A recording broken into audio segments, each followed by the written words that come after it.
Hello friends, welcome to our YouTube channel. और आज हम करेंगे अंतरिक्ष से संबंधित जितने भी जीके के क्वेश्चन बन सकते हैं उन सभी को कवर करने वाले हैं। ये वीडियो इम्पॉर्टेंट इसलिए है क्योंकि अगर आपने ये वाली वीडियो मेरी देख ली तो अंतरिक्ष से संबंधित यानी कि जो स्पेस से रिलेटेड जीके के क्वेश्चन आपके एग्जाम में पूछे गए हैं प्रीवियस ईयर, वो भी कंप्लीट हो जाएगा। इसके अलावा जो मोस्ट इम्पॉर्टेंट एग्जाम में आने की संभावना जिसकी ज़्यादा है वो भी मैंने इसमें ऐड ऑन करवा दिया है। यानी कि आपका जो स्पेस से रिलेटेड कोई भी क्वेश्चन पूछा जाएगा, हर एक क्वेश्चन आपका आज की वीडियो में ख़त्म होने वाला है। सबसे पहले हम डेली जैसे मैं आपको करवाती हूँ, सबसे पहले क्वेश्चन देखेंगे, क्वेश्चन को पढ़ेंगे अच्छे तरीके से, उसका आंसर देखेंगे, फिर उसको एक्सप्लेन करके देखेंगे ताकि अगर एक्सप्लेनेशन से कोई क्वेश्चन पूछ लिया जाए तो भी हमें आंसर आता हो। तो चलिए वीडियो स्टार्ट करते हैं। सबसे पहले जो हमारा फर्स्ट क्वेश्चन है उसको देखेंगे।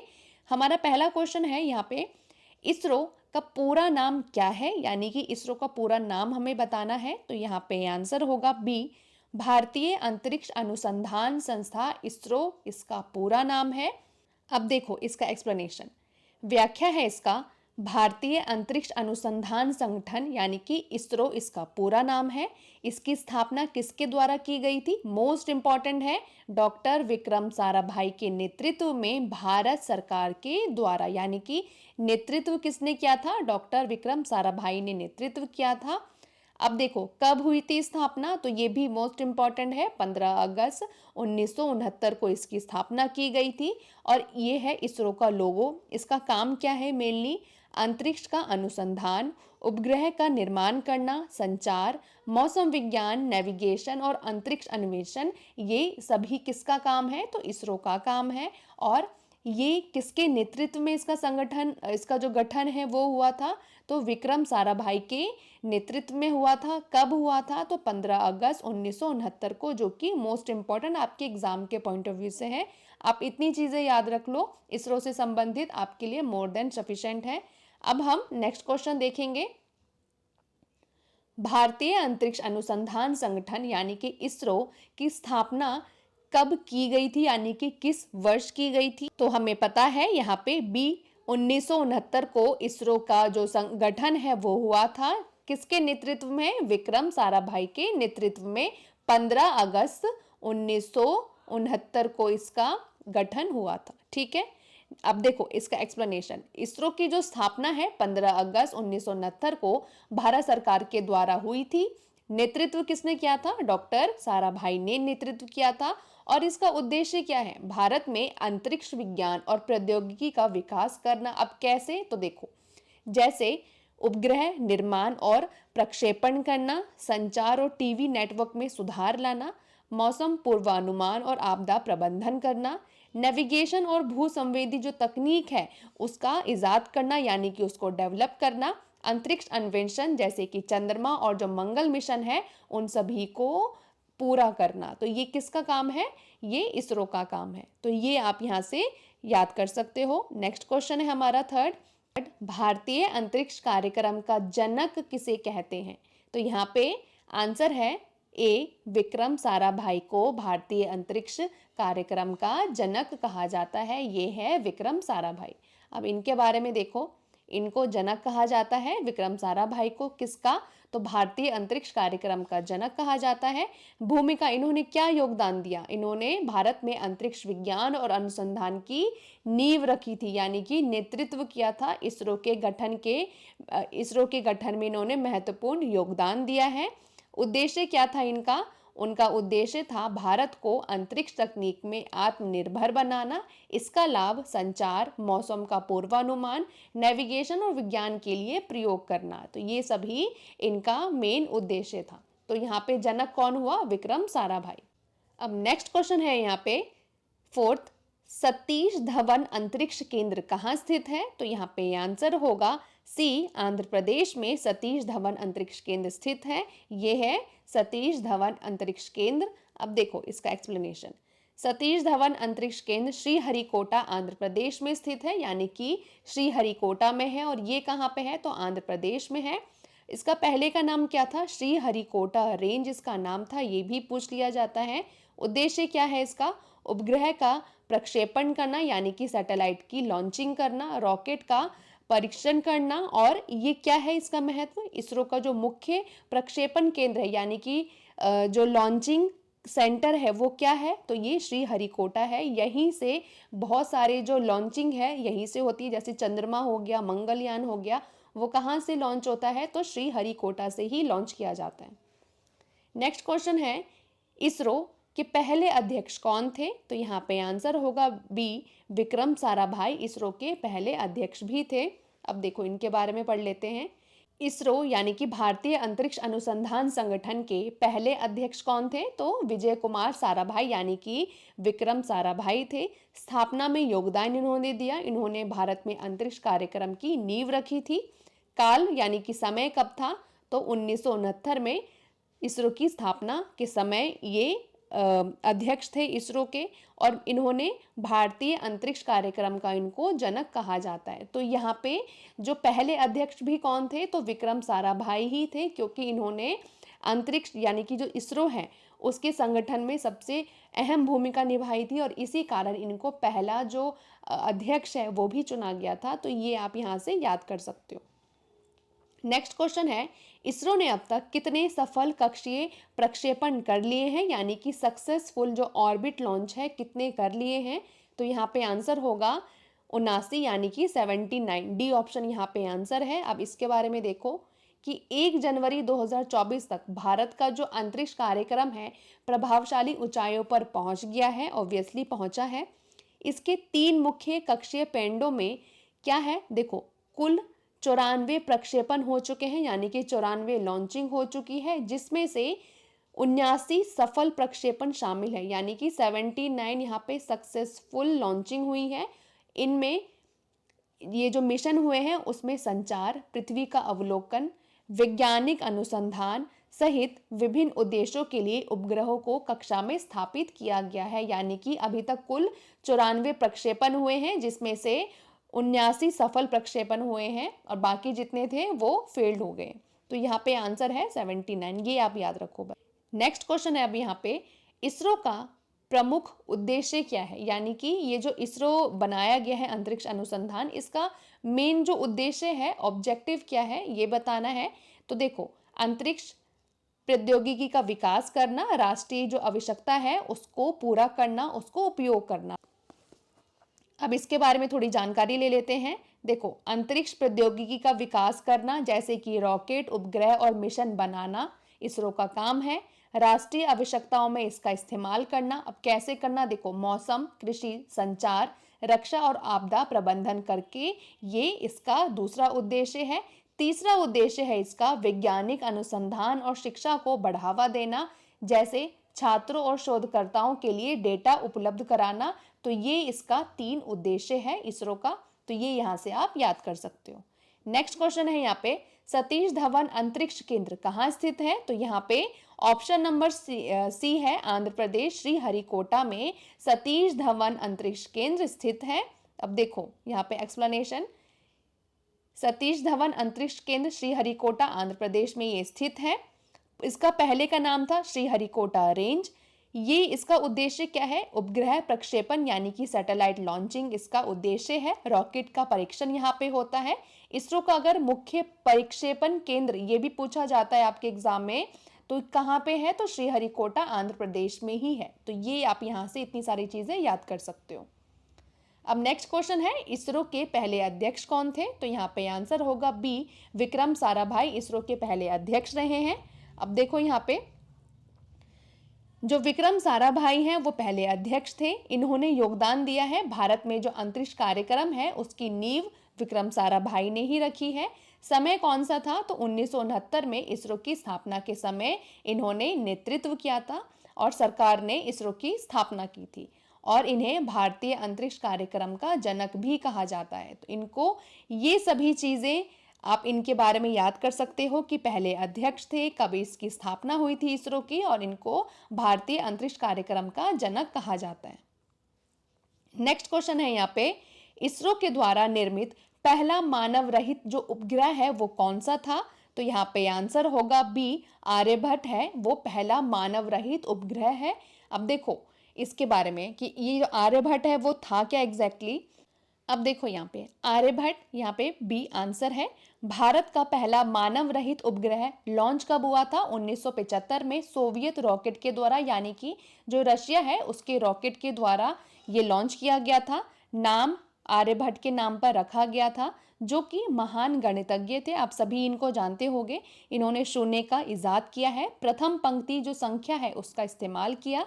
और एडिशनल इंफॉर्मेशन ये है, देखो रोहिणी भारत द्वारा प्रक्षेपित पहला उपग्रह, भास्कर एक भारत का पहला कम कक्षा पृथ्वी अवलोकन उपग्रह है।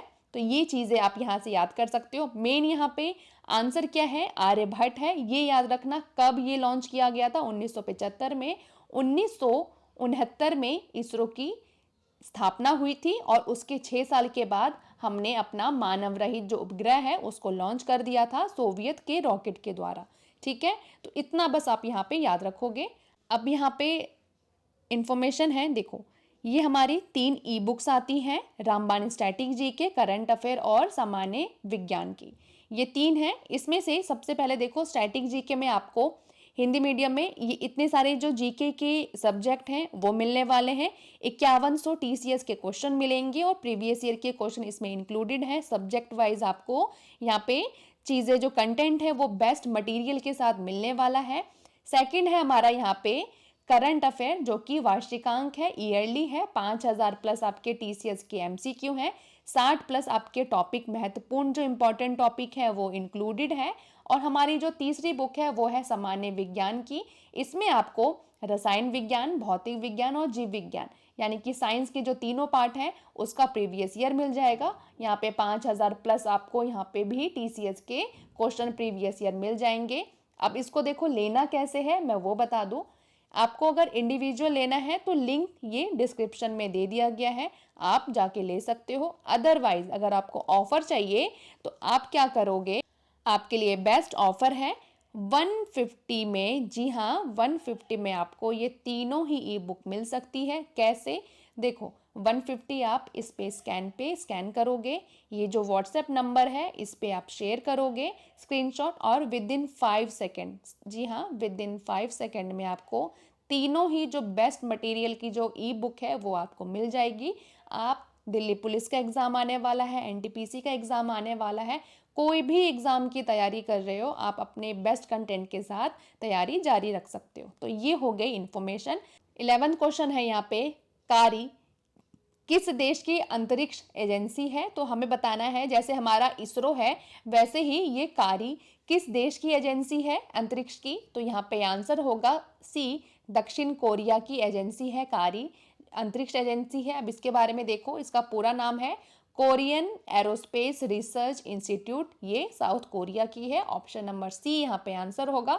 अदर में जो इंपॉर्टेंट है वो है नासा, जिसका फुल फॉर्म पूछ लिया जाता है, National Aeronautics and Space Administration, ये है यूएसए की space agency. ISRO, Indian Space Research Organisation, ये है हमारा India. ESA, European Space Agency, ये यूरोप की है। इसके बाद ये है रोसकॉस्मोस, ये रशियन फेडरल स्पेस एजेंसी यानी कि रशिया की एजेंसी है। CNSA, China National Space Administration, China की है। जाक्सा, ये जापान एरोस्पेस एक्सप्लोरेशन एजेंसी यानी कि जापान की एजेंसी है। तो ये जो इंफॉर्मेशन है, ये जो फुल फॉर्म है, ये आप याद कर सकते हो, ये पूछा गया है इसलिए मैंने यहाँ पे ऐड ऑन कर दिया है। बाकी हम अपने नेक्स्ट क्वेश्चन की ओर बढ़ते हैं। इसरो के वर्तमान के अध्यक्ष हैं, कौन है इंपॉर्टेंट? तो वी नारायण वर्तमान के अध्यक्ष हैं यानी कि चेयरमैन है। अब इनके बारे में पढ़ लेते हैं। बी यहाँ पे आंसर है। डॉक्टर वी नारायण ने 14 जनवरी 2025 को एस सोमनाथ की जगह लेकर इसरो के नए अध्यक्ष का पद संभाला है। इसरो प्रमुख के साथ साथ वो अंतरिक्ष विभाग के सचिव और अंतरिक्ष आयोग के अध्यक्ष की जिम्मेदारी भी निभा रहे हैं, यानी कि ये 2 पद ऑलरेडी ये संभाल रहे हैं। और मेनली ये क्या है, तो इसरो के नए अध्यक्ष है। और इन्होंने जगह किसकी ली है? तो ये एस सोमनाथ की इन्होंने जगह ली है। तो आपके लिए इंपॉर्टेंट क्या है कि करंट में अध्यक्ष पूछे वी नारायण, और इससे पहले कौन थे? तो एस सोमनाथ। बस इतना ही आपके लिए सफिशिएंट है। नेक्स्ट क्वेश्चन है, इसरो के किस मिशन ने चंद्रमा पर पानी की बर्फ की खोज की थी? यानी कि इसरो ने इनमें से कौन सा ऐसा मिशन है जिसमें ये बताया गया है कि चंद्रमा पे पानी है? तो यहाँ पे आंसर होगा चंद्रयान 1 में ये बताया गया था, ये खोज हुई थी कि चंद्रमा की जो सतह है वहां पर पानी हो सकता है। अब ये क्या है एग्जैक्टली ये देख लो। देखो चंद्रयान 1 भारत का पहला चंद्र मिशन जो कि 2008 में हुआ था। उपलब्धि क्या थी? चंद्रमा की जो सतह है उस पर पानी की बर्फ खोजी गई थी। और इसके अलावा मंगलयान मंगल ग्रह का अध्ययन है। गगनयान क्या है? मानव युक्त अंतरिक्ष मिशन है। आदित्य L1 सूर्य का अध्ययन है। तो ये भी पूछ लिया जाता है कि इसरो का जो मंगलयान है वो क्या मिशन है, गगनयान किस चीज का मिशन है और आदित्य L1 ये किस चीज का मिशन है। तो ये चीजें आप यहाँ से याद कर सकते हो। पानी की बर्फ की खोज चंद्रयान 1 में की गई थी। तो ये चीजें आप यहाँ से याद कर सकते हो। नेक्स्ट क्वेश्चन है, भारतीय अंतरिक्ष अनुसंधान संगठन यानी इसरो की जो स्थापना के समय कौन से भारतीय प्रधानमंत्री पद पर थे? ये भी आपके लिए इंपॉर्टेंट है। जी हाँ, ये इंपॉर्टेंट है। तो यहाँ पे आंसर होगा ए, जवाहरलाल नेहरू के समय इसरो की स्थापना की गई थी। वो उस समय तत्कालीन प्रधानमंत्री थे। अब देखो आंसर ए यानी कि जवाहरलाल नेहरू है। इसरो को पहले इनकॉस्पर यानी कि Indian national committee for space research कहा जाता था। जी हाँ, यहाँ पे इसरो का पहले नाम ये था। अब इसकी स्थापना 1962 में थी।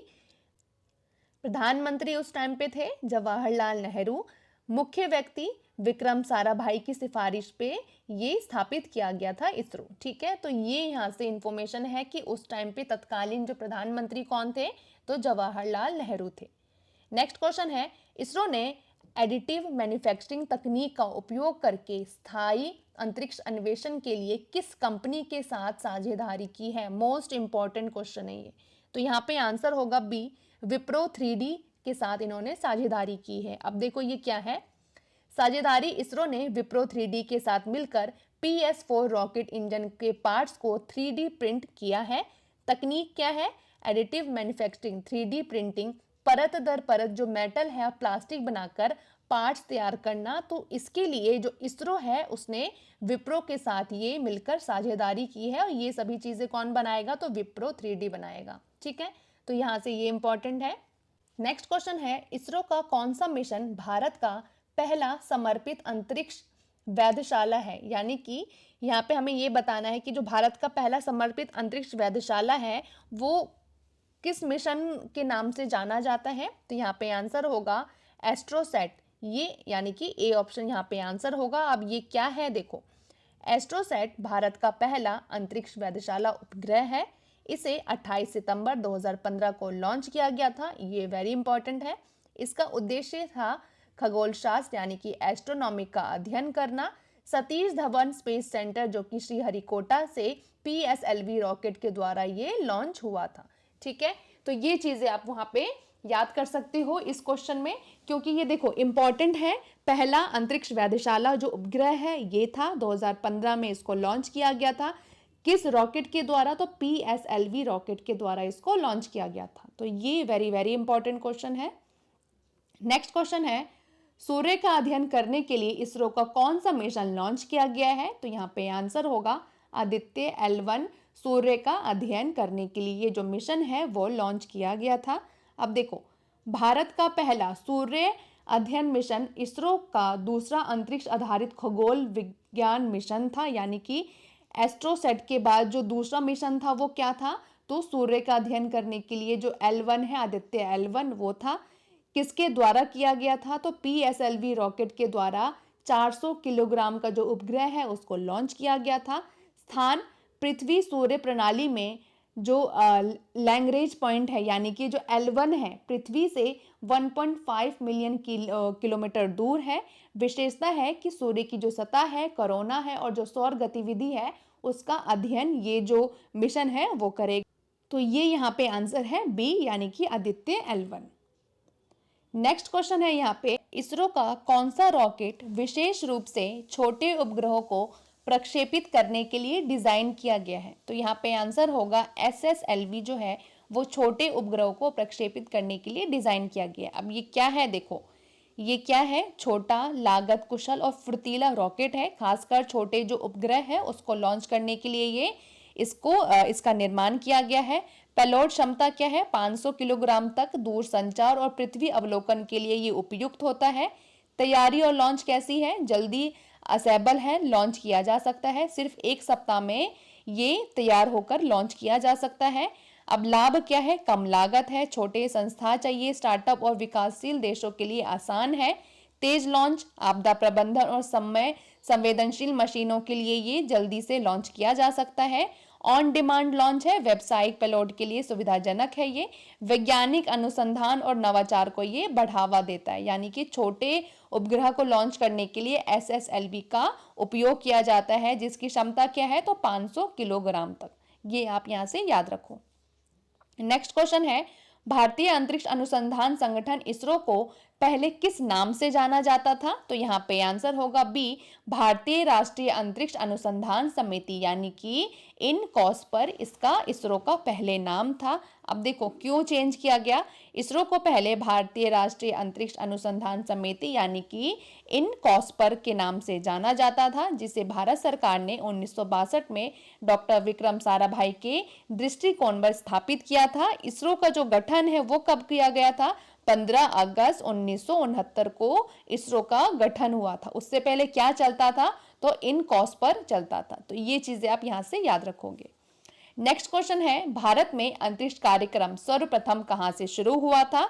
तो यहाँ पे आंसर है सी, केरल से ये शुरू हुआ था। अब देखो, Thumba equatorial rocket launching station यानी कि TERLS की स्थापना 21 नवंबर 1963 को केरल के तिरुवनंतपुरम के पास हुई थी। आपने देखा होगा कि 2 लोग साइकिल पे रॉकेट लेके जा रहे हैं, वो वही, जी हाँ, ये वही Thumba equatorial rocket launching station पे वो ले जा रहे थे। ये तिरुवनंतपुरम में है। ये इसमें क्या क्या चीजें हुई थी देखो, RH-75 रोहिणी 75 भारत का पहला स्वदेशी रॉकेट था। इसका जो वजन था वो 32 किलोग्राम था, ऊंचाई थी 1.5 मीटर, व्यास था 75 और एक चरण वाला ये उपग्रह था। और इसमें देखो ये कब हुआ था? तो 20 नवंबर 1967 को TERLS से लॉन्च किया गया था, यानी कि तिरुवनंतपुरम के ये जो Thumba equatorial rocket launching station है वहां से ये रोहिणी 75 लॉन्च किया गया था। कब? तो 20 नवंबर 1967 को ये किया गया था। और इसने 1967 से 1968 यानी कि 1 साल तक लगभग 15 बार उड़ान जो है वो भरी थी। ये भी इंपॉर्टेंट है।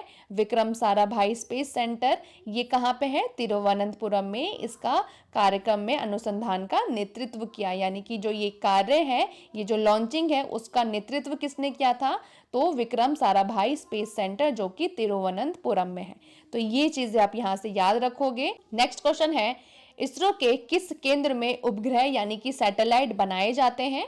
तो यहाँ पे आंसर होगा बी, URSC जो कि बेंगलुरु में है। तो यहाँ पे उपग्रह बनाए जाते हैं। अब देखो ये क्या है, URSC UR Rao satellite centre जो कि बेंगलुरु में है। उपग्रहों का यहाँ पे निर्माण, उपग्रह का प्रौद्योगिकी का विकास यहाँ से होता है। भारत में संचार और दूर संवेदी जो उपग्रह है यही बनते हैं। SDSC यानी कि सतीश धवन अंतरिक्ष केंद्र जो कि श्रीहरिकोटा है, वहां पे क्या होता है? वहां पे उपग्रह को लॉन्च किया जाता है, यानी कि उपग्रह बनाए कहाँ जाते हैं? तो ये बेंगलोर में बनाए जाते हैं URSC में। उपग्रह को लॉन्च कहाँ पे किया जाता है? तो ये श्रीहरिकोटा सतीश धवन जो अंतरिक्ष केंद्र है श्रीहरिकोटा, वहां पे लॉन्च किया जाता है।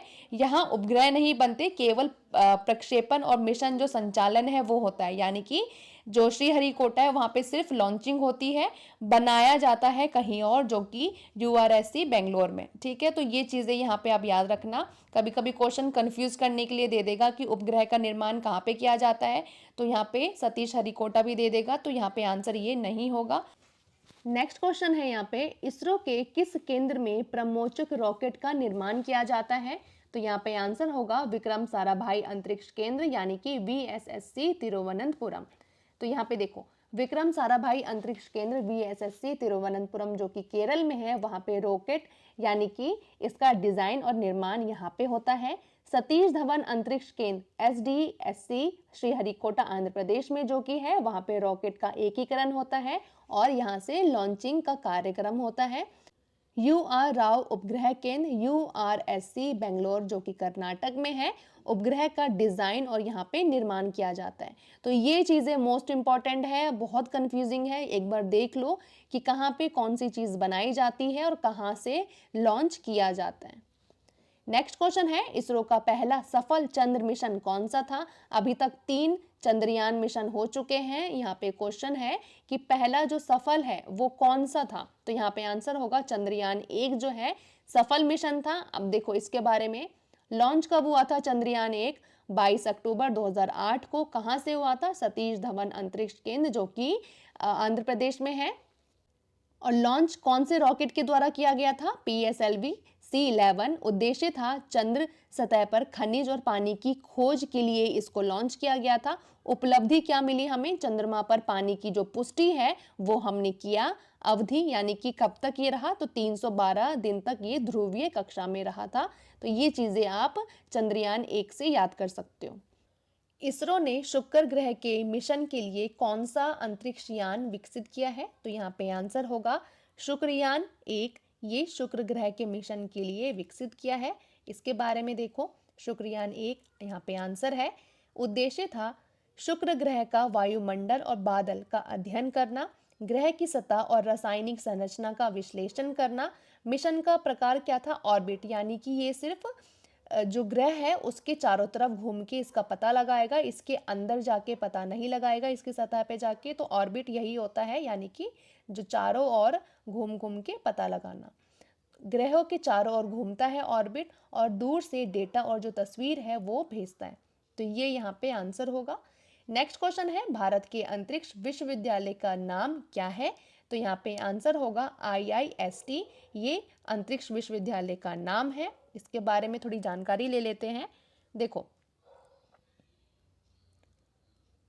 भारतीय अंतरिक्ष विज्ञान और प्रौद्योगिकी संस्था यानी कि IIST स्थापना 2007 में तिरुवनंत केरल में इसकी स्थापना हुई थी। इसका उद्देश्य है इसरो के लिए उच्च गुणवत्ता वाली शिक्षा और प्रशिक्षण देना। एशिया का पहला संस्था है जो कि पूरी तरह से अंतरिक्ष विज्ञान और प्रौद्योगिकी के लिए समर्पित है। तो ये चीजें आप यहाँ से याद कर सकते हो कि एशिया का ये सबसे पहला संस्था है जहाँ पे अंतरिक्ष विज्ञान के बारे में और जो प्रौद्योगिकी है उसको कैसे डेवलप करना है, कैसे आगे बढ़ाना है, उन चीज़ों की पूरी तरह से यहाँ पे शिक्षा दी जाती है। नेक्स्ट क्वेश्चन है, इसरो के द्वारा अंतरिक्ष में भेजे गए पहले भारतीय अंतरिक्ष यात्री का नाम क्या है? तो यहाँ पे आंसर होगा राकेश शर्मा। अब ये कौन थे? इनका पूरा नाम है विंग कमांडर राकेश शर्मा, इनका पूरा नाम है।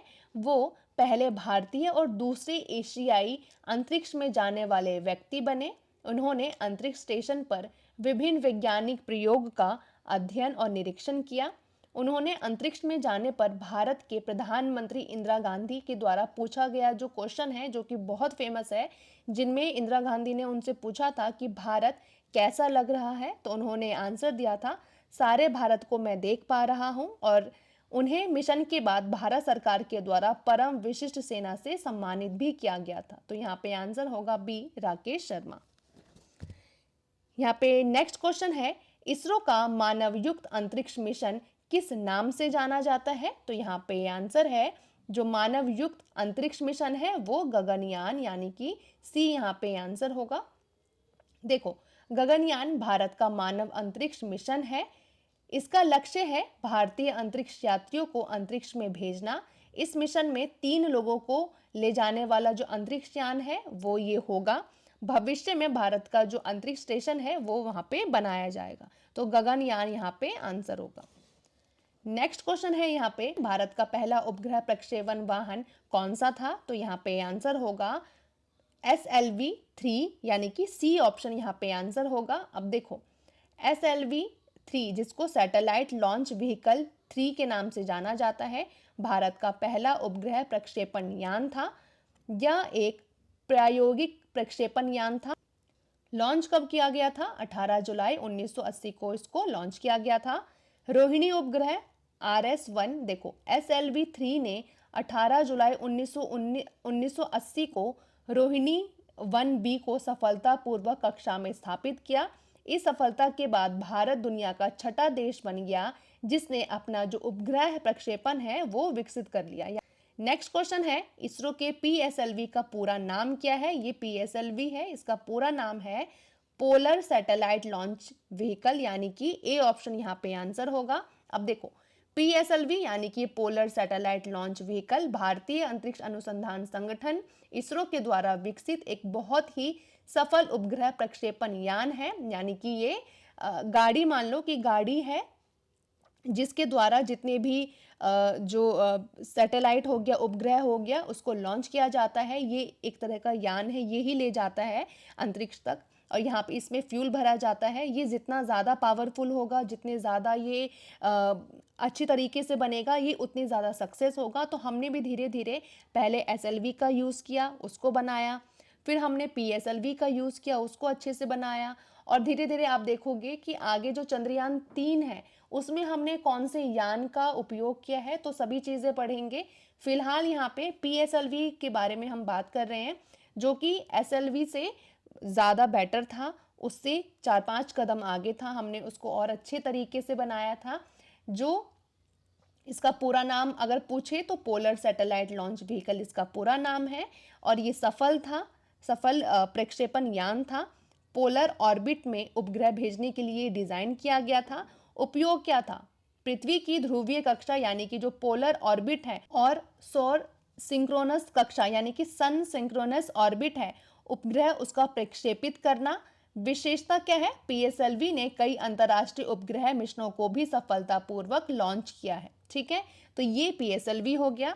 अब देखो, भारत का पीएसएलवी रॉकेट किस तरह के उपग्रह लॉन्च करता है? तो यहाँ पे आंसर होगा ए, पोलर और सन सिंक्रोनाइज जो सैटेलाइट है उसको पीएसएलवी लॉन्च करता है। पीएसएलवी रॉकेट, जिसको पोलर सैटेलाइट लॉन्च व्हीकल, यानी कि ये पीएसएलवी का फुल फॉर्म है। पीएसएलवी भारत का बहुप्रचलित और बहुमुखी उपग्रह प्रक्षेपण यान है। ये विभिन्न प्रकार के उपग्रह प्रक्षेपित करता है, जैसे कि पृथ्वी अवलोकन उपग्रह, दूर संवेदी जो उपग्रह है उसका। पीएसएलवी का उपयोग चंद्रयान 1 और मंगलयान जैसे प्रमुख मिशनों में भी किया गया है। तो मोस्ट इंपॉर्टेंट है, चंद्रयान 1 में अगर बात करें कौन से रॉकेट का यूज़ किया गया है, कौन से प्रक्षेपित यान का यूज़ किया गया है, तो पीएसएलवी का ही यूज़ किया गया था। ठीक है, तो ये यहाँ पे आंसर होगा। अब देखो, उससे एक कदम आगे था जीएसएलवी, इसका पूरा नाम बताना है, तो यहाँ पे आंसर होगा ए, जियो सिंक्रोनाइज सैटेलाइट लॉन्च व्हीकल। ये है जीएसएलवी की तस्वीर, ये आप देख लो। सबसे पहले आया एसएलवी जो हमने पढ़ा, फिर आया पीएसएलवी, उससे भी ज़्यादा अगर शक्तिशाली बोले वो है जीएसएलवी, जिसका पूरा नाम पूछे geo synchronize satellite launch vehicle. ये इसकी तस्वीर है। देखो, जीएसएलवी का पूरा नाम है geo synchronize satellite launch vehicle. GSLV भारतीय अंतरिक्ष अनुसंधान संगठन इसरो के द्वारा जो उपग्रह प्रक्षेपण यान, ये इसका निर्माण किया गया है। इसे मुख्य रूप से समकालीन कक्षा जीओ और भू समकालीन स्थानांतरण कक्षा जीटीओ में उपग्रह भेजने के लिए डिजाइन किया गया है। जीएसएलवी का उपयोग बड़े उपग्रह और भार वहन जो मिशनों है उसके लिए किया जाता है। पीएसएलवी से अधिक वजन ले जाया जा सकता है। जैसे मैंने आपको बताया, देखो, हर जो प्रक्षेपित यान है उसकी कुछ क्षमता होती है कि आप इस वाले यान में इतनी चीज़ें कर सकते हो, इसकी इतनी लिमिटेशन है। अगर आपको इससे ज़्यादा आपके पास भारी मिशन है, उपग्रह हैं, तो आप उसके लिए जीएसएलवी का उपयोग करोगे। तो बड़े उपग्रह हो जिसका भार ज़्यादा है, उन सभी चीज़ों के लिए जीएसएलवी का यूज़ किया जाता है। नेक्स्ट क्वेश्चन है, इसरो का लक्ष्य गगनयान मिशन में क्या है? तो यहाँ पे आंसर होगा, जो मानव युक्त अंतरिक्ष उड़ान है वो इसरो का जो गगनयान मिशन है वो है। अब देखो, ये क्या है? परिचय, भारत में स्वदेशी मानव अंतरिक्ष उड़ान परियोजना है।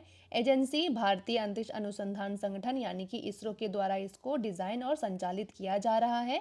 अंतरिक्ष यात्री, इस मिशन में 3 भारतीय अंतरिक्ष यात्री शामिल होंगे।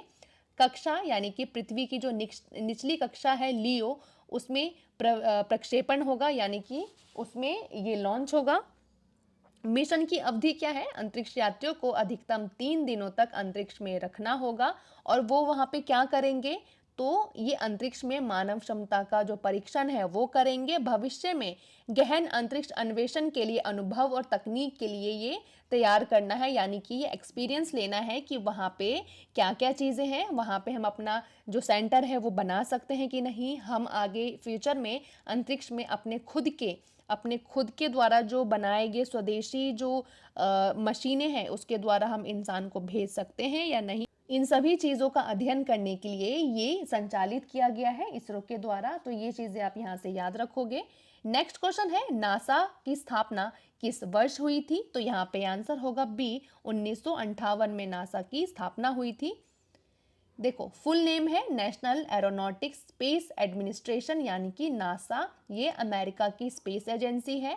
29 जुलाई 1958 को और ये 1 अक्टूबर 1958 को आधिकारिक रूप से सक्रिय हुआ था।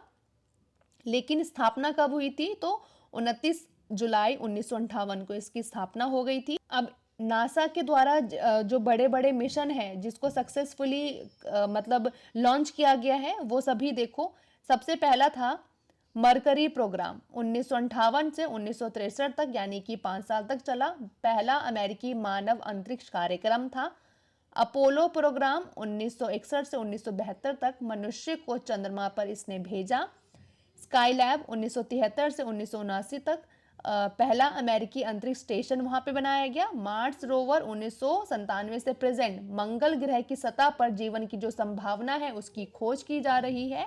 जेम्स वेब स्पेस टेलीस्कोप 2021 और से प्रेजेंट अभी तक चल रहा है। ये क्या कर रहा है? वहां पे ब्रह्मांड की जो उत्पत्ति है और ग्रहों का जो गहन अध्ययन ये कर रहा है। तो ये सभी नासा के द्वारा जो मिशन है वो किए जा चुके हैं और कुछ यहाँ पे प्रेजेंट में ये अभी तक चल रहे हैं। तो ये चीज़ें आप यहाँ से याद कर सकते हो। इसके बारे में आगे हम और भी चीज़ें पढ़ेंगे जो क्वेश्चन हमसे पूछे गए एग्जाम में। देखो, नेक्स्ट क्वेश्चन है नासा से ही, नासा का पहला मानव युक्त चंद्र मिशन कौन सा था? तो यहाँ पे आंसर होगा बी, अपोलो 11 चंद्र मिशन था जिसमें मानव को चंद्रमा पे भेजा गया था। अब देखो यहाँ पे आंसर बी है, अपोलो 11 ये मिशन का नाम था। लैंडिंग की तारीख क्या थी? तो 20 जुलाई 1969।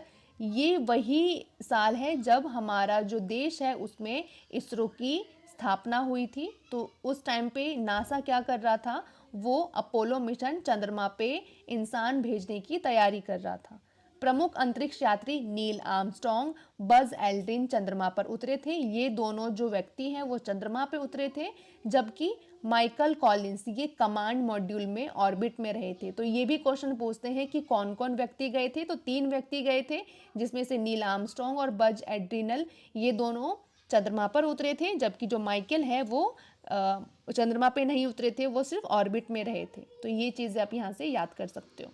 नेक्स्ट क्वेश्चन है, हबल स्पेस टेलीस्कोप को लॉन्च कब किया गया था? ये नासा का ही मिशन है और ये कब किया गया था? तो 1990, यानी कि डी ऑप्शन यहाँ पे आंसर है, 1990 को किया गया था। लॉन्च तिथि 24 अप्रैल 1990। लॉन्च वाहन था space shuttle discovery STS-31 mission. स्थान था पृथ्वी की निचली कक्षा यानी कि लियो। संयोग नासा और यूरोपीय अंतरिक्ष एजेंसी ESA के द्वारा ये किया गया था। नाम था अमेरिकी खगोल शास्त्री एडविन हबल के नाम पर इस मिशन का नाम दिया गया। और इस मिशन का उद्देश्य क्या था? ब्रह्मांड का अध्ययन, अंतरिक्ष की दूरदर्शी जो छवियां हैं उसको लाना, ब्रह्मांड के विस्तार की खोज करना, यानी कि ब्रह्मांड का अध्ययन करने के लिए ये जो हबल मिशन है उसको नासा के द्वारा लॉन्च किया गया था। तो ये चीज़ें आप यहाँ से याद रखोगे 1990 में। अब नेक्स्ट क्वेश्चन है, चंद्रयान 1 मिशन को कब लॉन्च किया गया था? तो यहाँ पे आंसर होगा 22 अक्टूबर 2008 को, यानी कि बी ऑप्शन यहाँ पे आंसर होगा। ये है चंद्रयान 1 का, ये जो यहाँ पे लॉन्च हो रहा है उस समय की ये तस्वीर है चंद्रयान 1 की। अब यहाँ पे एक्सप्लेनेशन देखो, 22 अक्टूबर 2008 को चंद्रयान 1 लॉन्च किया गया था। चंद्रमा की कक्षा में इसने प्रवेश कब किया? तो 8 नवंबर 2008 को ये इसने प्रवेश किया। रॉकेट कौन सा था? PSLV XL C11। आप सिर्फ PSLV याद रखो तो भी आपके लिए काम चल जाएगा, क्योंकि ऑप्शन में ऐसे ही देखा, SLV देगा, PSLV देगा, GSLV देगा, तो यहाँ पे आंसर होगा PSLV C11। लॉन्च के समय इसरो के अध्यक्ष कौन थे? तो जी माधवन। मोस्ट इंपॉर्टेंट है, एक तो ये यहाँ पे तारीख कि कब ये लॉन्च हुई थी, उस समय अध्यक्ष कौन थे? तो जी माधवन वहाँ पे उस समय अध्यक्ष थे इसरो के। नेक्स्ट क्वेश्चन है, भारत के किस चंद्र मिशन ने चंद्रमा की सतह पर हाइड्रोक्सिल यानी कि OH और पानी के अणुओं की खोज की थी? तो यहाँ पे आंसर होगा ए, चंद्रयान 1 के द्वारा इसकी खोज की गई थी। अब देखो, लॉन्च का स्थल था श्रीहरिकोटा, आंध्र प्रदेश। लॉन्च 2008 में किया गया था, 22 अक्टूबर को। मिशन का प्रकार क्या था? केवल चंद्र कक्ष यानी कि ऑर्बिट में लैंडर और जो रोवर है वो शामिल नहीं हुए। घोषणा 15 अगस्त 2003 को पूर्व प्रधानमंत्री अटल बिहारी वाजपेयी के द्वारा की गई थी। तो ये चीजें आप यहाँ से याद कर सकते हो। भारत का पहला चंद्रयान अभियान चंद्रयान 1 किस रॉकेट से लॉन्च किया गया था? तो यहाँ पे मैंने आपको 2-3 बार इस वीडियो में ऑलरेडी बता दिया है, तो यहाँ पे आंसर होगा PSLV C11 के द्वारा चंद्रयान 1 है उस रॉकेट को लॉन्च किया गया था। अब देखो, लॉन्च की तिथि थी 22 अक्टूबर 2008। डी यहाँ पे ऑप्शन है। लॉन्च का जो वाहन था वो था PSLV C11 एक्सल, जो इसका संस्करण था। एजेंसी इसरो, भारतीय अनुसंधान जो अंतरिक्ष अनुसंधान संगठन इसरो के द्वारा ये इसको लॉन्च किया गया था। विशेषता क्या है? PSLV का जो एक्सल संस्करण है विश्व के सबसे विश्वसनीय प्रक्षेपणों में से एक है, यानी कि सक्सेसफुल अगर हम लॉन्चिंग बोले तो उसमें से एक है। तो ये इसके लिए 2008 में जो पहला चंद्रयान मिशन था उसको PSLV के द्वारा लॉन्च किया गया था। अब देखो, नेक्स्ट क्वेश्चन है, भारत का पहला चंद्र अभियान यानी कि चंद्रयान 1 के समय इसरो के अध्यक्ष कौन थे? तो यहाँ पे आंसर होगा जी माधवन नायर, यानी कि बी यहाँ पे आंसर होगा। देखो, जी माधवन नायर जिनका जो कार्यकाल था वो था 2003 से 2009 तक। महत्वपूर्ण योगदान इन्होंने क्या दिया? इन्होंने चंद्रयान 1 को जो कि 22 अक्टूबर 2008 को लॉन्च किया उसको इन्होंने इसमें योगदान दिया है। उस समय प्रधानमंत्री कौन थे? मनमोहन सिंह थे। अगर राष्ट्रपति की बात करें तो प्रतिभा सिंह पाटिल उस समय की राष्ट्रपति थी। तो ये चीजें आप यहाँ से याद कर सकते हो। चंद्रयान 1 का प्रक्षेपण भार यानी कि जो लॉन्च मास है वो कितना था? तो यहाँ पे आंसर होगा ए ऑप्शन 1380 इसका भार था। अब देखो, वजन क्या था? 1380 किलोग्राम था। आकार था 1.5 मीटर का, घनाभ क्यूबॉइड आकार का था। एक तरफ एक सिंगल सोलर पैनल जो है वो लगा हुआ था। पूरा अंतरिक्ष यान इसी एक सौर पैनल से ऊर्जा प्राप्त करता था। शक्ति उत्पादन, सौर पैनल 700 वॉट जो बिजली है वो उत्पन्न करता है। तो देखो, 1380 किलोग्राम था इसका वजन। आप सिर्फ इतना याद रखोगे आपके लिए काफ़ी है। बाकी ये चीज़ें एडिशनल है, ये इंपॉर्टेंट नहीं है, फिर भी मैंने एक बार को इसमें ऐड ऑन कर दिया है। अगर आपको एक्स्ट्रा इन्फॉर्मेशन चाहिए आप कर सकते हो याद। अदरवाइज आपके लिए इंपॉर्टेंट क्या है? तो जो चंद्रयान 1 का जो भार था उस समय वो कितना था? तो ये जो 1380 किलोग्राम है वो इसका भार था, वो ही सिर्फ आप याद रखोगे। नेक्स्ट क्वेश्चन है, चंद्रयान 1 ने कब कार्य करना बंद कर दिया? तो यहाँ पे आंसर होगा बी, 29 अगस्त 2009 को इसने काम करना बंद कर दिया। अब देखो क्या हुआ था, चंद्रयान 1 ने 29 अगस्त 2009 को काम करना बंद कर दिया। इसका जो पृथ्वी से संपर्क उस समय टूट गया था, 29 अगस्त को टूट गया था। थर्मल शील्डिंग में भी समस्या आ गई थी। मिशन को इसरो ने अगस्त 2009 को समाप्त घोषित कर दिया। चंद्रयान 1 ने चंद्रमा पर पानी के अणुओं की खोज की थी। नेक्स्ट क्वेश्चन है, चंद्रयान 1 मिशन की कुल लागत कितनी थी? तो यहाँ पे आंसर होगा 386 करोड़, यानी कि ए ऑप्शन यहाँ पे आंसर है। लागत 386 करोड़, लगभग $100 मिलियन इसकी लागत थी। लॉन्च की तिथि 22 अक्टूबर 2008 थी। मिशन की अवधि कितने दिन ये मिशन चला? 312 दिन ये चला था।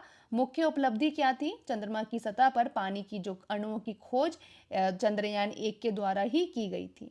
नेक्स्ट क्वेश्चन है, चंद्रयान 1 चंद्रमा के जिस हिस्से से टकराया उसे क्या नाम दिया गया? तो यहाँ पे आंसर होगा डी, जवाहर पॉइंट इसका नाम दिया गया था। देखो, अब चंद्रयान 1 के MIP के गिरने की जगह का नाम जवाहर पॉइंट रख दिया गया। नामकरण का कारण था भारत के पहले प्रधानमंत्री जवाहरलाल नेहरू को सम्मान देने के लिए। टक्कर की तिथि क्या थी? 14 नवंबर 2008। स्थान था चंद्रमा के दक्षिणी पूर्व पर शैकलटल जो क्रेटर है उसके पास ये हादसा हुआ था ना। वैज्ञानिक उपलब्धि था। MIP के डेटा से चंद्रमा की मिट्टी में पानी है उसके अणुओं की पुष्टि की गई। यानी कि उस टाइम पे 14 नवंबर 2008 को ये टक्कर हुई थी। जवाहर पॉइंट इसका नाम रखा गया था। फिर भी हमने खोज किस चीज़ की है, तो पानी के अणुओं की खोज हमने चंद्रमा पे की है। तो ये यहाँ पे उपलब्धि थी। ये जो मिशन है वो फेल नहीं हुआ था, ये सक्सेसफुल रहा था। नेक्स्ट क्वेश्चन है, चंद्रयान 2 मिशन को कब लॉन्च किया गया था? तो यहाँ पे आंसर होगा 22 जुलाई 2019 को इसको लॉन्च किया गया था। अब देखो 22 जुलाई 2019 को इसको लॉन्च किया गया था। किस वाहन से किया गया था? तो GSLV MK3 जो कि बाहुबली रॉकेट है उसके द्वारा किया गया था। लॉन्च का स्थल क्या था? श्रीहरिकोटा जो कि आंध्र प्रदेश में है। मिशन में ऑर्बिट, लैंडर का नाम था विक्रम और रोवर जिसका नाम था प्रज्ञान, ये तीनों शामिल थे। मिशन का उद्देश्य क्या था? चंद्रमा के दक्षिणी ध्रुव का अध्ययन करना था। ऑर्बिट अभी भी कार्यरत है और डेटा भेज रहा है। विक्रम लैंडर की सॉफ्ट लैंडिंग असफल रही, संपर्क खो गया था और ये चीजें हमें याद भी है। फिर भी अभी तक ये जो ऑर्बिट है वो काम कर रहा है और डेटा भेज रहा है। चंद्रयान 2 मिशन में स्थापित प्रज्ञान रोवर में कितने पहिए थे? ये आपके लिए वेरी वेरी इंपॉर्टेंट है। यहाँ पे आंसर होगा D6। यहाँ पे पहिए थे। नाम था प्रज्ञान। चंद्रयान 2 में चंद्रमा की सतह पर अध्ययन और वैज्ञानिक जो डेटा है उसका संग्रहण करना। ठीक है, पहिए क्या है? रोवर की चंद्रमा की सतह पर चलने में मदद करने के लिए इसमें 6 पहिए लगाए गए थे जिसका नाम था प्रज्ञान। रोवर का नाम प्रज्ञान था। नेक्स्ट क्वेश्चन है, चंद्रयान 2 अभियान को भारत के किस शक्तिशाली रॉकेट के द्वारा लॉन्च किया गया था? तो यहाँ पे आंसर होगा B, GSLV Mark 3 यानी कि M1 के द्वारा इसको लॉन्च किया गया था।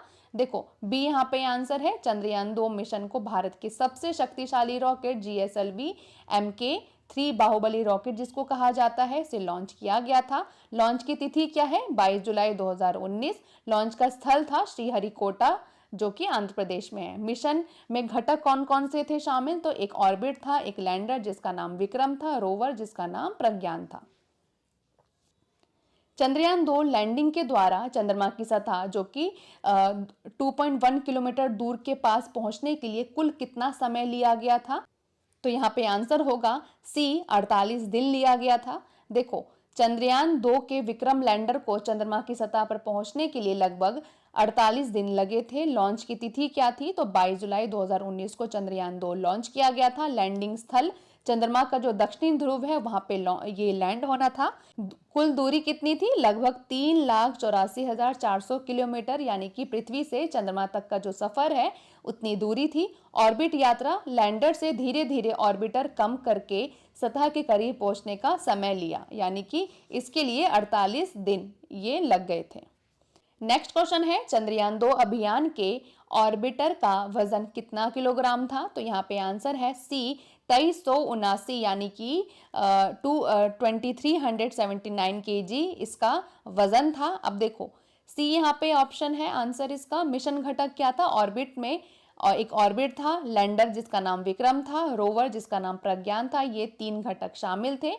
ऑर्बिट का कार्य क्या था? चंद्रमा की कक्षा में रहकर सतह और वातावरण का अध्ययन करना, ये इसका काम था।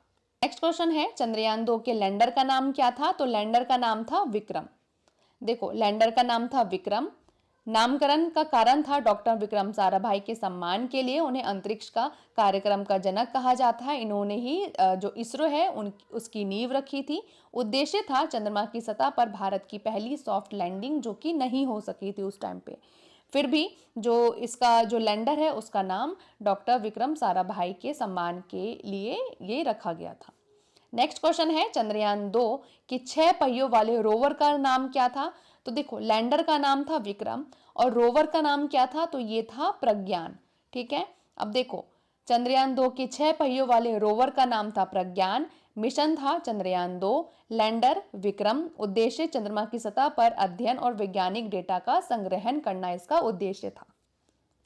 नेक्स्ट क्वेश्चन है, 2022 में चंद्रयान 2 के द्वारा पहली बार निम्नलिखित में से किस पदार्थ की बहुतायत में मैपिंग की गई है? तो यहाँ पे आंसर होगा D, सोडियम की मैपिंग की गई है। अब देखो चंद्रयान 2 अक्टूबर 22 की खोज है ये। चंद्रयान 2 ने पहली बार चंद्रमा पर सोडियम की बहुतायत में मैपिंग की है।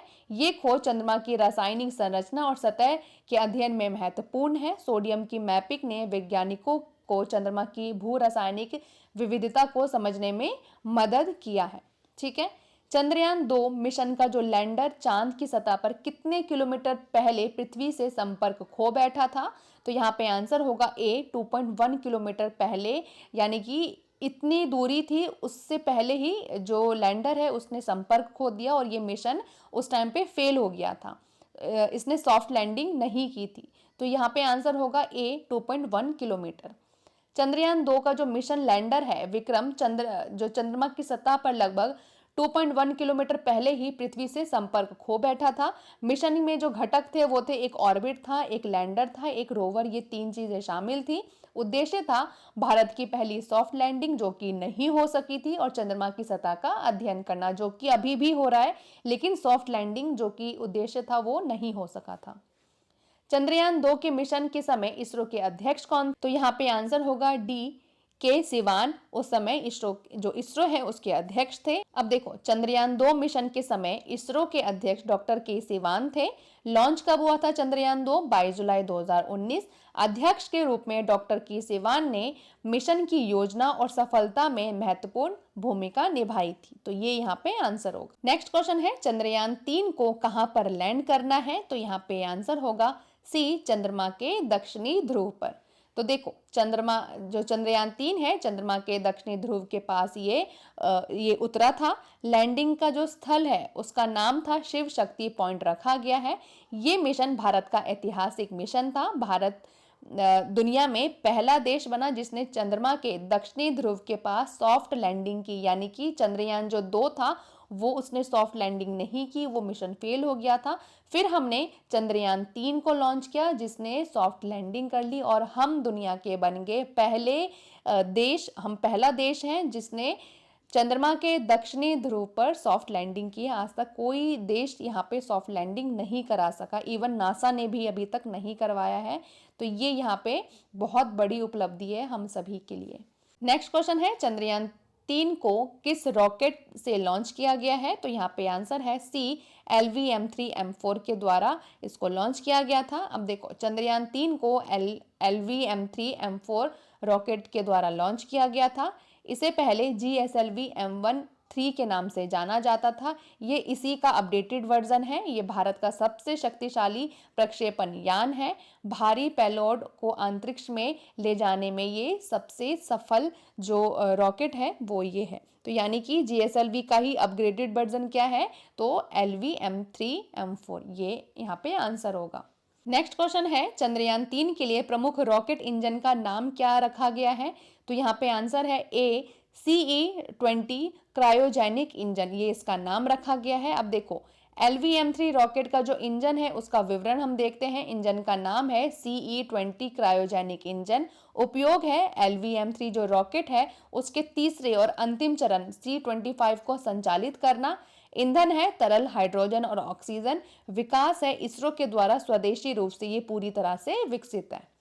नेक्स्ट है, इसरो ने चंद्रयान 3 के मिशन में कौन से मुख्य उद्देश्य निर्धारित किए हैं?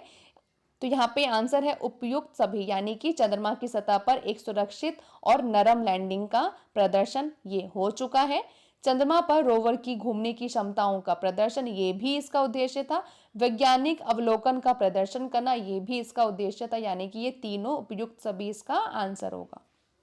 देखो, सॉफ्ट लैंडिंग हो चुकी है, चंद्रमा की सतह पर सुरक्षित और नियंत्रित लैंडिंग कराना जो कि हो चुका है। ऑर्बिटर से अध्ययन, चंद्रमा की सतह और जो उसका वातावरण है उसका विस्तृत रूप से वैज्ञानिक अध्ययन करना।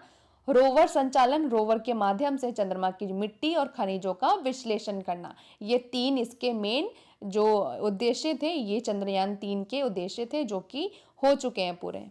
नेक्स्ट क्वेश्चन है, चंद्रयान 3 के लैंडर का नाम क्या रखा गया था? तो यहाँ पे आंसर है, लैंडर का नाम रखा गया है विक्रम।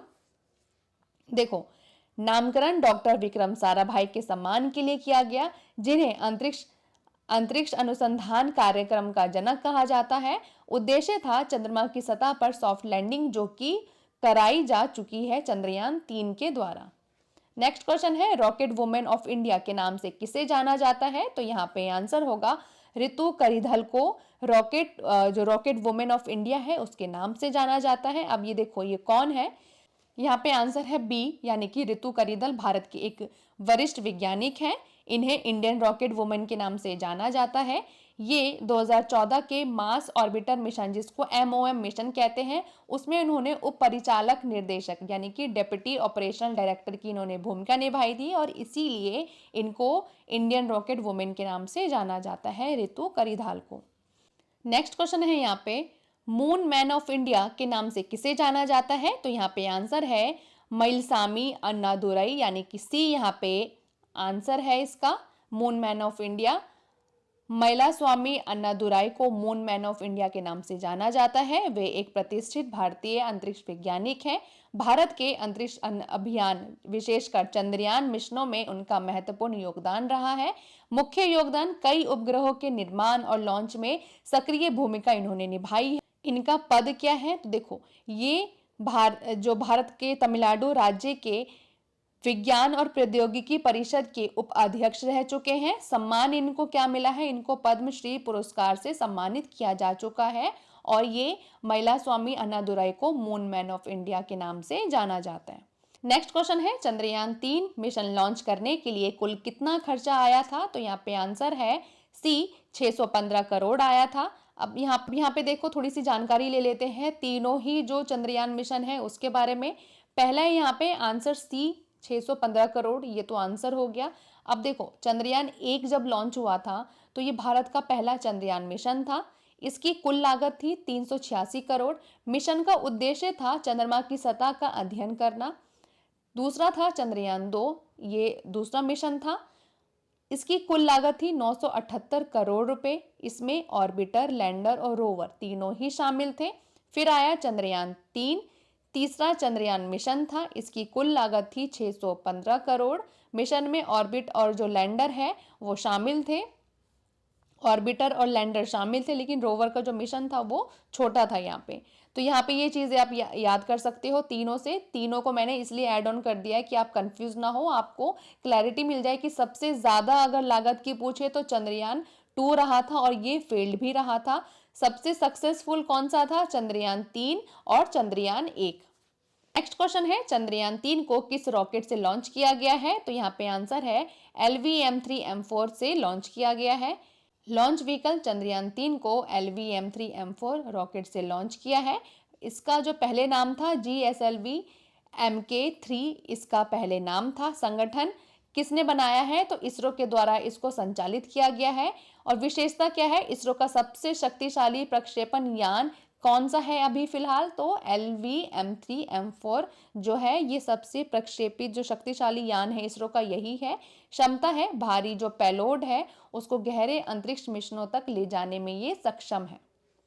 नेक्स्ट है भारत का पहला रॉकेट किस वर्ष और किस रॉकेट से लॉन्च किया गया था? तो यहाँ पे आंसर है ए 1963 को नाइकी अपाचे, ये इसरो है, इसरो के द्वारा किया गया था। और कब किया गया था? 1963 में। अब इसकी जानकारी ले लेते हैं कि ये एग्जैक्टली है क्या।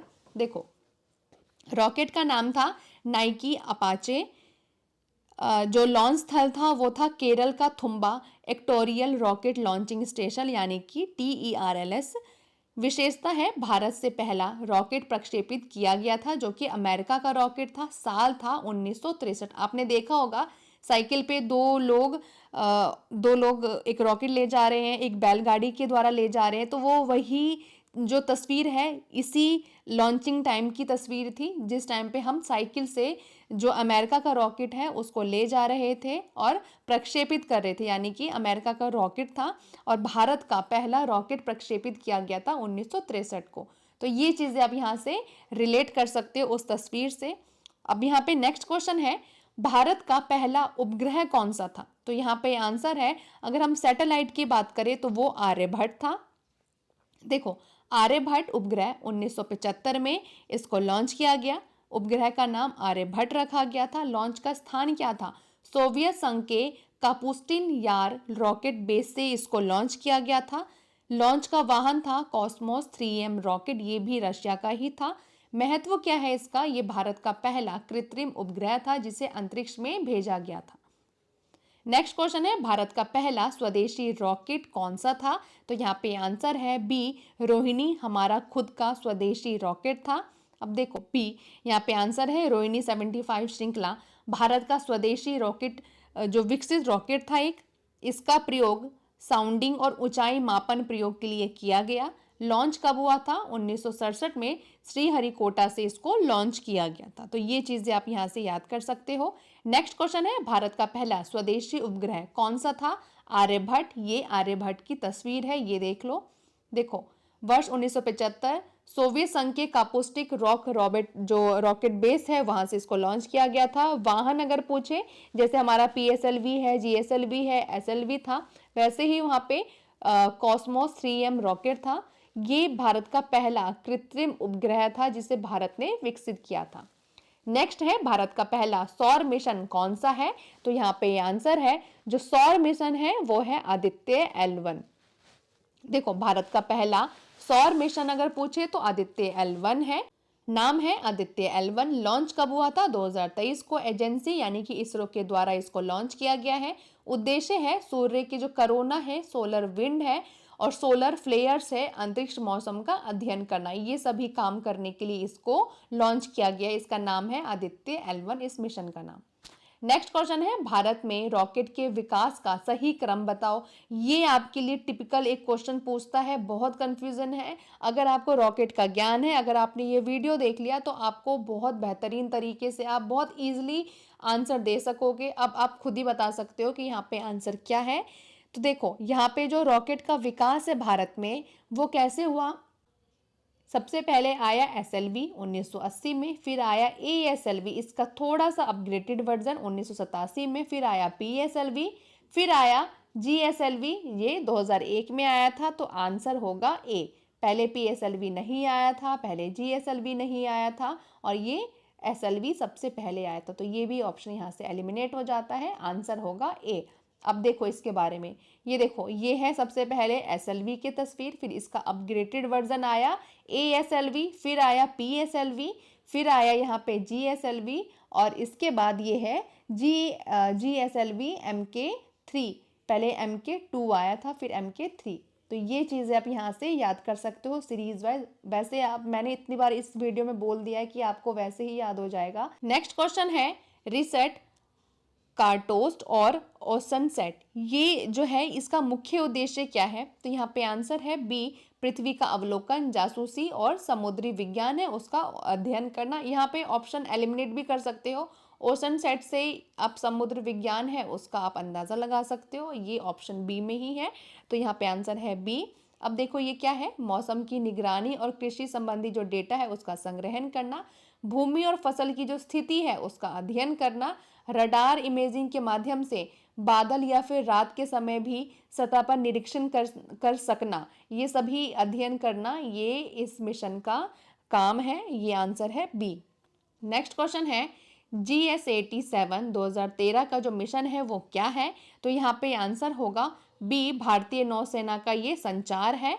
अब देखो मिशन प्रकार है संचार उपग्रह यानी कि कम्युनिकेशन सैटेलाइट है। भारतीय नौसेना यानी कि इंडियन नेवी के लिए सुरक्षित और सतत संचार सुविधा प्रदान करना, जहाजों जो विमान है और तटीय कमांडर के बीच में नेटवर्क केंद्रित जो युद्ध संचार है उन सभी को मजबूत करना, लंबी दूरी की जो नौसैनिक गतिविधियां हैं ऑपरेशनों के लिए डेटा, वॉइस और वीडियो कम्युनिकेशन का समर्थन करना, यानी कि उसको और बेहतरीन बनाना। लॉन्च कब हुआ था? 2013 में। वाहन क्या है? GSLV F11 यानी कि जियो सिंक्रोनाइज सैटेलाइट लॉन्च व्हीकल के द्वारा इसको लॉन्च किया गया था। निसार 2024-25 का ये मिशन है। नासा और इसरो ये दोनों इस मिशन में योगदान देंगे अपना। मुख्य उद्देश्य क्या है निसार का? तो यहाँ पे आंसर है सी, पृथ्वी की सतह का हाई रेजोल्यूशन जो रडार मैपिंग है उसका अध्ययन करना। अब देखो ये क्या है, मिशन का प्रकार है पृथ्वी अवलोकन उपग्रह यानी कि अर्थ ऑब्जर्वेशन सैटेलाइट, ये इसका प्रकार है। साझेदारी किस किस ने की है? इसरो ने नासा के साथ की है। प्रमुख उद्देश्य क्या है? भूतत्व और सतही जो परिवर्तन है उसकी निगरानी करना, भूकंप, ज्वालामुखी और आपदा प्रबंधन के लिए डेटा उपलब्ध कराना, जंगल और बर्फ की जो स्थिति है उस बर्फ के पिघलने और समुद्री जो स्तर है परिवर्तन का जो अध्ययन है उसको करना, भूमि और जल संसाधन प्रबंधन, कृषि और पारिस्थितिकी पर निगरानी रखना, ये सभी इस मिशन का उद्देश्य और ये इसरो और नासा के बीच की साझेदारी है। नेक्स्ट क्वेश्चन है, यूरोपीय अंतरिक्ष एजेंसी ईएसए का प्रोबा 3 मिशन किसने लॉन्च किया है? तो यहाँ पे आंसर है, यानी कि किस स्पेस एजेंसी ने इसको लॉन्च किया है? तो यहाँ पे सी, स्पेस एक्स के द्वारा इसको लॉन्च किया गया है। अब देखो, ईएसए यूरोपीय स्पेस एजेंसी मिशन को डिजाइन और विकसित करने वाली जो अंतरिक्ष एजेंसी है, प्रोबा 3 ईएसए का उपग्रह मिशन है, जिसका मुख्य उद्देश्य है सूर्य के कोरोना का अध्ययन करना। स्पेस एक्स अमेरिका की निजी अंतरिक्ष कंपनी है जिसने इसे सबसे पहले फाल्कन 9 रॉकेट से लॉन्च किया है। मिशन में 2 सैटेलाइट की सह उड़ान की तकनीक का इस्तेमाल होता है जो सूर्य की बाहरी परत का उच्च जो सटीक है उसकी जानकारी देता है। नेक्स्ट क्वेश्चन है, इसरो और किस देश की अंतरिक्ष एजेंसी ने गगनयान के लिए समझौते पर हस्ताक्षर किए? तो यहाँ पे आंसर है सी, ऑस्ट्रेलिया के साथ ये हस्ताक्षर हुए हैं। अब देखो ये क्या है, ऑस्ट्रेलिया अंतरिक्ष एजेंसी एएसए ये इसका नाम है। इसरो और एएसए ने 20 नवंबर 2024 को गगनयान मिशन के लिए एक कार्यान्वयन जो समझौते हैं उस पर हस्ताक्षर किए हैं, यानी कि समझौता किया है। और इसमें क्या उद्देश्य है, क्रू और क्रू मॉड्यूल रिकवरी में जो सहयोग है ये दोनों आपस में देंगे और ये जो मिशन है गगनयान उसमें जो ऑस्ट्रेलिया की एजेंसी है वो इसरो की मदद करेगा। तो ये चीजें यहाँ पे आपने देखा। नेक्स्ट क्वेश्चन है, भारतीय अंतरिक्ष अनुसंधान संगठन इसरो के किस रॉकेट ने जनवरी 2025 में एनवीएस-2 उपग्रह प्रक्षेपित किया है? तो यहाँ पे आंसर है ये GSLV F-15 के 15 से ये प्रक्षेपित हुआ है, यानी कि ये लॉन्च हुआ है। अब ये क्या है, देखो, भारतीय अंतरिक्ष अनुसंधान संगठन इसरो ने जनवरी 2025 में एनवीएस-2 उपग्रह को GSLV F-15 से जो रॉकेट है उससे प्रक्षेपित यानी कि लॉन्च किया है। ये जो लॉन्च है श्रीहरिकोटा से किया गया था। ये इसरो का ऐतिहासिक 100वां मिशन था। ये मोस्ट इंपॉर्टेंट है। रॉकेट का नाम था GSLV F-15, जिसका पूरा अगर नाम पूछे geo synchronize satellite launch vehicle F-15। Launch की तिथि क्या थी, 29 जनवरी 2025।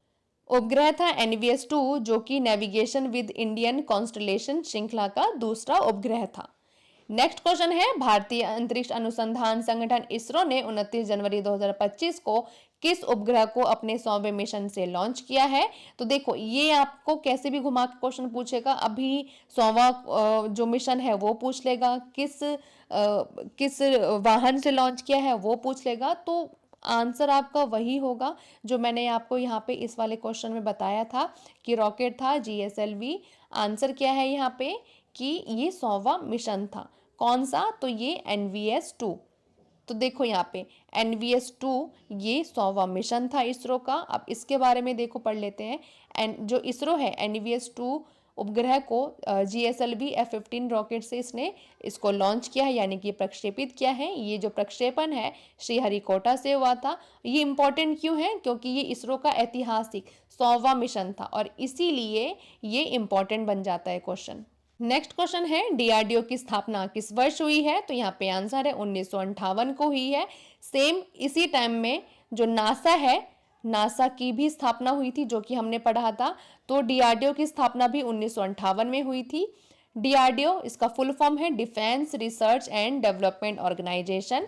स्थापना 1958 में। मुख्यालय पूछे तो दिल्ली, भारत में इसका मुख्यालय है। उद्देश्य है भारत में जो रक्षा बलों के लिए हथियार, मिसाइल, रडार, सेंसर और अन्य तकनीक है उसको विकसित करना। मुख्य उपलब्धियां इन्होंने क्या क्या हासिल की हैं? प्रगतिशील जो मिसाइल है जैसे अग्नि, पृथ्वी, नभ और आकाश, इसका निर्माण किया है। लड़ाकू विमान और हेलीकॉप्टर प्रोजेक्ट ये बनाते हैं। रडार, सैटेलाइट, इलेक्ट्रॉनिक जो उपकरण है उसका विकास किया जाता है। सैन्य उपकरण और सुरक्षा प्रणालियों का जो निर्माण है वो सभी कौन करता है? तो डीआरडीओ ही करता है।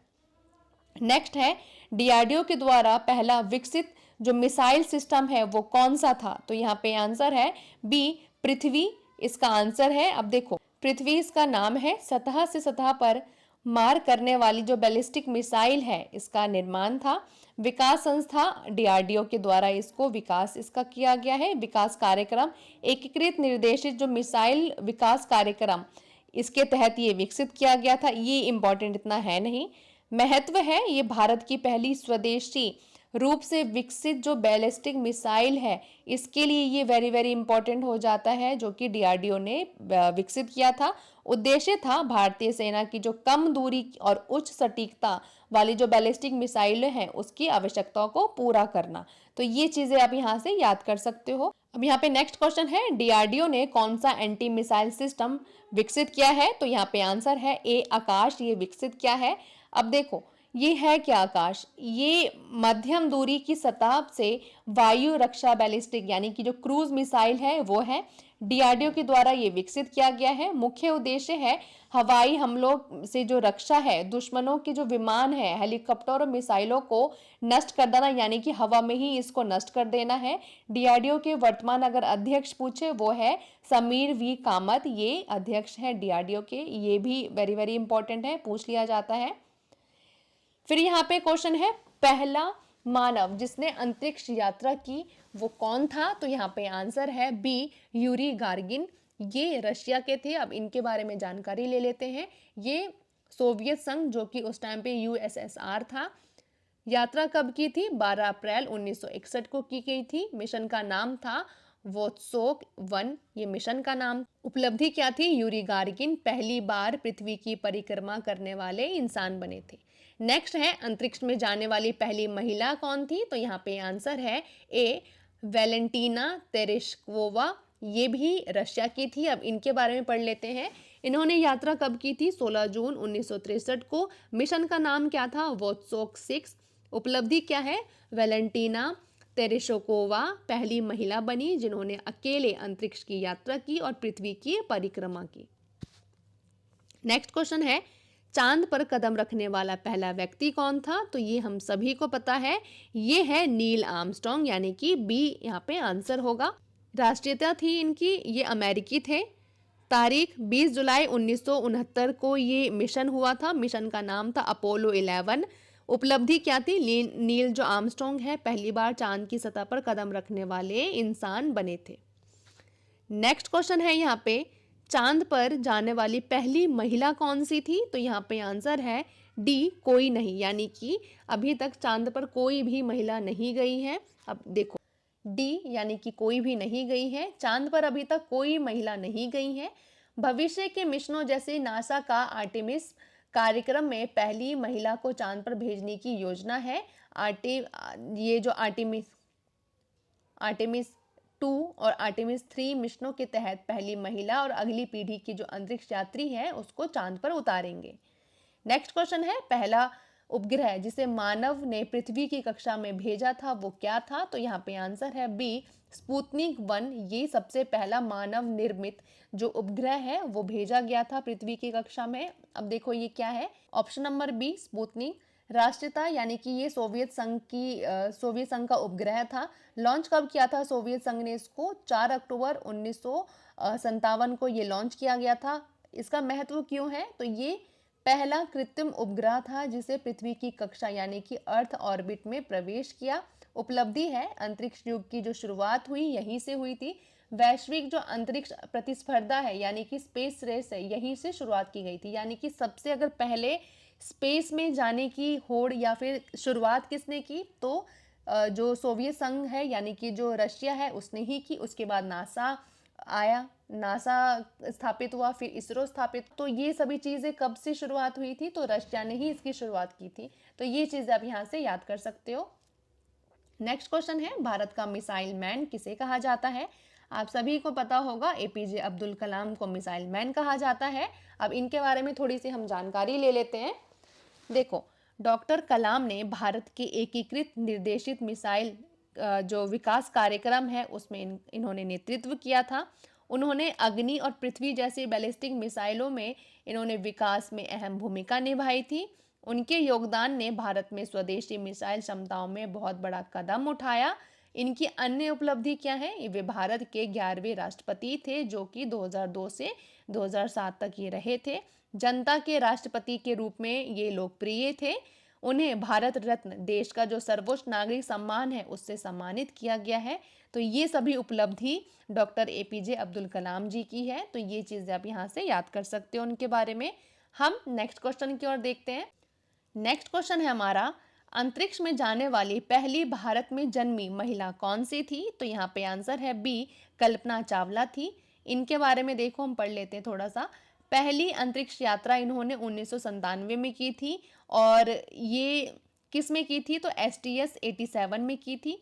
दूसरी, और ये इनकी अंतिम यात्रा थी, यानी कि इन्होंने 2 बार यात्रा की है। दूसरी यात्रा इन्होंने 2003 में की है, जिसमें कोलंबिया शटल है उससे इन्होंने यात्रा की थी। अंतरिक्ष में जाने वाली पहली भारत में जन्मी महिला थी।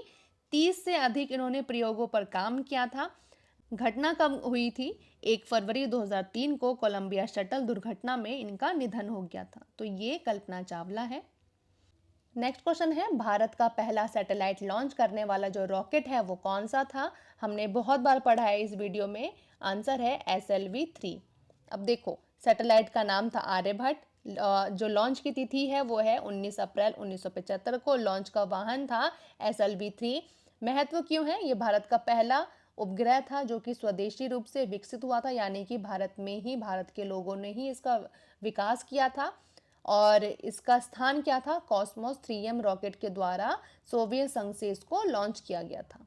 अब देखो यहाँ पे नेक्स्ट क्वेश्चन है, GSAT-7 उपग्रह किसके लिए है? तो यहाँ पे आंसर है सी, भारतीय नौसेना के लिए है।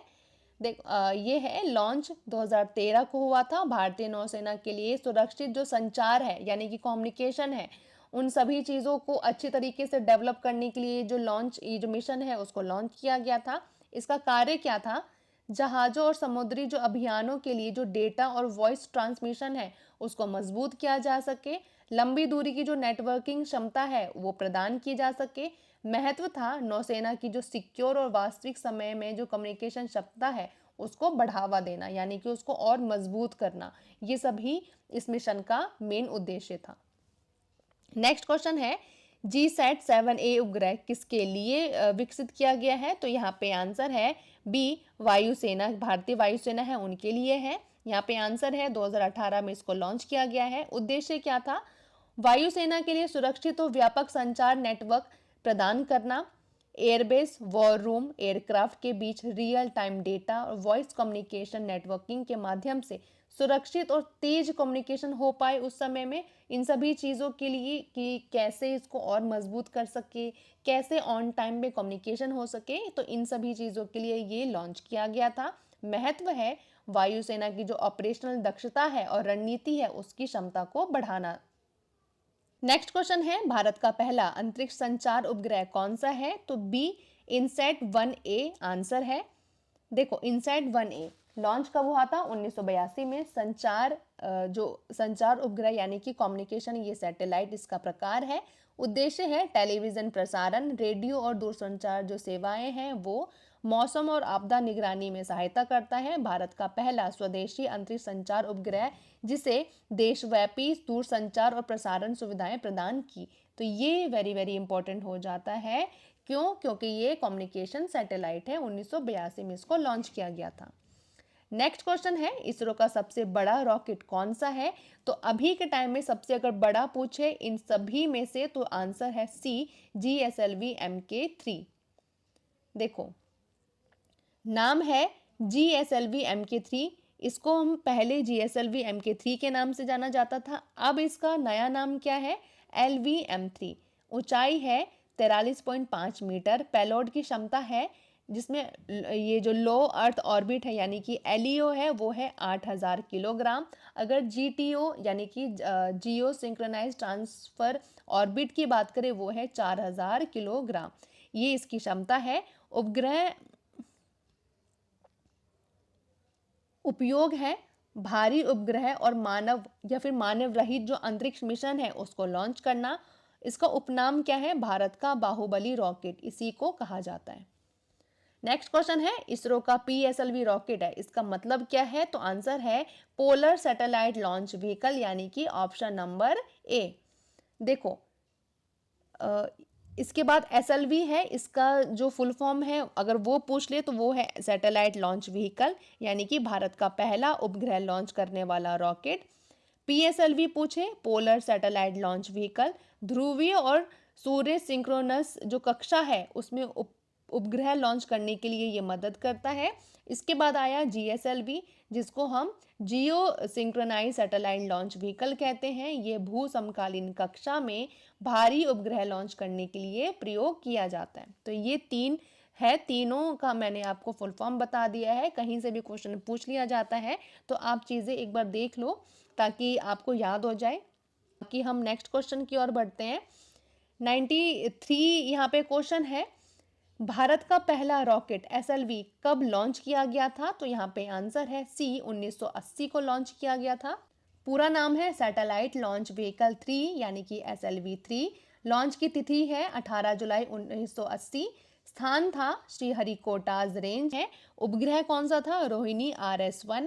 महत्व है, भारत ने पहली बार उपग्रह को पृथ्वी की निचली कक्षा में स्थापित किया। इस सफलता के साथ भारत अंतरिक्ष यान लॉन्च करने वाले देशों की विशिष्ट क्लब का छठा सदस्य बन गया था। तो ये यहाँ से आप याद कर सकते हो। इसके बाद ये है, भारत का पहला मार्स मिशन कौन सा था? तो यहाँ पे आंसर है D, मंगलयान मार्स मिशन है। अब देखो ये क्या है, मार्स ऑर्बिटर मिशन, जिसको हम MOM यानी कि मॉम या फिर मंगलयान के नाम से जानते हैं। ये लॉन्च कब हुआ था? 5 नवंबर 2013 को। लॉन्च का वाहन क्या था? PSLV C-25। उद्देश्य था मंगल ग्रह की जो कक्षा है उसमें पहुंचकर उसकी सतह और वातावरण का अध्ययन करना। भारत का पहला सफल मार्स मिशन सस्ती लागत में सफल और अंतर्राष्ट्रीय पहचान बढ़ी थी इससे। नेक्स्ट क्वेश्चन है, पहला मानव निर्मित अंतरिक्ष यान जिसने मंगल ग्रह की कक्षा का अध्ययन किया है वो क्या था? तो यहाँ पे आंसर है D, मैरिनर 9 यानी कि मैरिनर 9 पहला ऐसा मानव निर्मित अंतरिक्ष यान था जिसने मंगल की कक्षा का अध्ययन किया है सबसे पहली बार। अब इसके बारे में हम थोड़ी सी जानकारी ले लेते हैं कि ये क्या है। मैरिनर 9 1971 में USA के द्वारा ये मानव निर्मित पहला अंतरिक्ष यान था जिसने मंगल की कक्षा में प्रवेश किया। इसने मंगल की सतह और वातावरण का विस्तृत जो अध्ययन है वो किया था। नेक्स्ट क्वेश्चन है, अंतरिक्ष में जाने वाली पहली अफ्रीकी अमेरिकी महिला कौन थी? तो यहाँ पे आंसर है मेई जेमिसन। ये पहली अफ्रीकी अमेरिकी महिला थी जो कि अंतरिक्ष में गई हैं। अब ये कौन है? देखो इनकी नेशनैलिटी है, ये अमेरिकी है लेकिन ये अफ्रीकन अमेरिकी है यानी कि अश्वेत है। मिशन था STS-47 स्पेस शटल एंडेवर। भूमिका मिशन विशेषज्ञ थी। उपलब्धि क्या है? अंतरिक्ष में 1 सप्ताह से अधिक इन्होंने समय बिताया था। विशेषता थी कि अंतरिक्ष में जाने वाली पहली अफ्रीकी अमेरिकी ये महिला बनी थी। नेक्स्ट क्वेश्चन है, अंतरिक्ष में सबसे अधिक समय बिताने वाला जो व्यक्ति है वो कौन है? तो यहाँ पे आंसर है C, ओलेग कोनोनेंको। ये इनकी तस्वीर है। अब ये कौन है? कुल समय यानी कि मल्टीपल मिशन, बहुत सारे जो मिशन है अलग अलग, अगर उन प्रोस्पेक्टिव से देखें तो ओलेग कोनोनेंको ये रशिया के हैं। 1110 दिन का इन्होंने समय बिताया है और कुल 5 मिशनों में ये अंतरिक्ष में इन्होंने अलग अलग जो मिशन है उसमें इन्होंने ये जो समय है वो बिताया था। लेकिन अगर लगातार एकल मिशन की बात करें तो वो जाता है वैलेरी पेलियाकोव, यानी ये भी रूस के हैं लेकिन उन्होंने एक ही मिशन में 437 दिन लगातार अंतरिक्ष में ये रहे थे। तो ये क्वेश्चन थोड़ा कंफ्यूजिंग है। अगर कुल समय पूछे तो ओलेग कोनोनेंको, लगातार अगर एक मिशन का पूछे तो वैलेरो पेलियाकोव, अगर नासा का रिकॉर्ड पूछे तो ये है पैगी विट्सन। कुल 675 दिन उन्होंने अंतरिक्ष में बिताया था। नेक्स्ट क्वेश्चन है, अंतरिक्ष में जाने वाली अमेरिकी महिला और ISS पर लंबा समय बिताने वाली कौन है? तो यहाँ पे आंसर है D, पैगी विट्सन। जी हाँ, सुनीता विलियम्स नहीं है, पैगी विट्सन है। अब देखो कैसे। पैगी विट्सन अंतरिक्ष में कुल उन्होंने 695 दिन से अधिक समय बिताया था। महिलाओं और अमेरिकी अंतरिक्ष यात्रियों के बीच में सबसे लंबा समय इन्होंने ही बिताया था। अंतर्राष्ट्रीय अंतरिक्ष स्टेशन ISS की पहली महिला कमांडर हैं ये। सुनीता विलियम्स, अब देखो ये ISS पर 2 मिशनों में कुल 321 दिन से अधिक समय इन्होंने बिताया था।